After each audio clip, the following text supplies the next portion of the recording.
welcome to From the Booth. I'm Jay Smack, and today we're going to talk about microphones.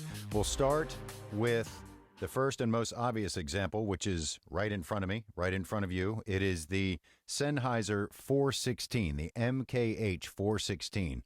It's a microphone that is one of 3 or 4 standards, quote unquote, in the voiceover business. There really is no one standard, but there are some mics that people tend to gravitate to because they have proven themselves. Specifically, the 416, which works for me because I do a lot of recording here outside of the booth. This is a look at my vocal booth here. It's a Whisper Room vocal booth, and I'm set up pretty much the same way inside the booth as I am outside the booth. That is a 416. I just take this one in there whenever I need to jump in the booth, switch the input on my patch bay down here, which is where my gear rack is set up below the desk. I'll show you that in a second. There it is right there. And essentially it's the same thing.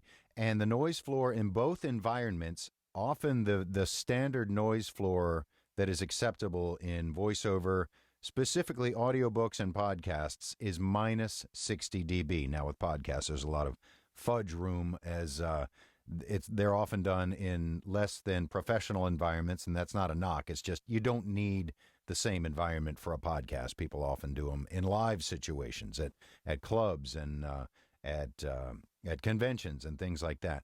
But for commercial voiceover, generally minus 60 dB is your noise floor, the acceptable noise floor, and I get that outside of the booth and inside the booth over there. Another mic that I like a lot, and I have one up there on top of my Whisper Room, ready to go whenever I need it, is the TLM 103. Very popular in voiceover. It's made by Neumann.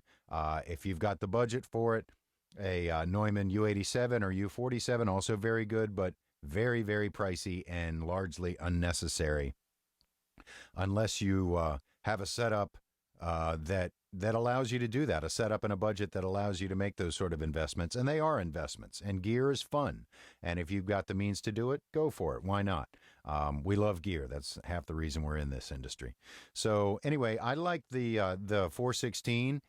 For me, it's a holdover from my post-production days and recording on site when you used to hold a boom mic. Still do, but I don't do a lot of that work anymore. Holding a boom mic when recording a scene on site, and you point the boom mic down, or you point the shotgun mic. This is a shotgun mic. I don't think I emphasize that, which means it has a directional recording pattern, which is very narrow, which helps eliminate extraneous noises if there is maybe a leaf blower outside or trash pickup.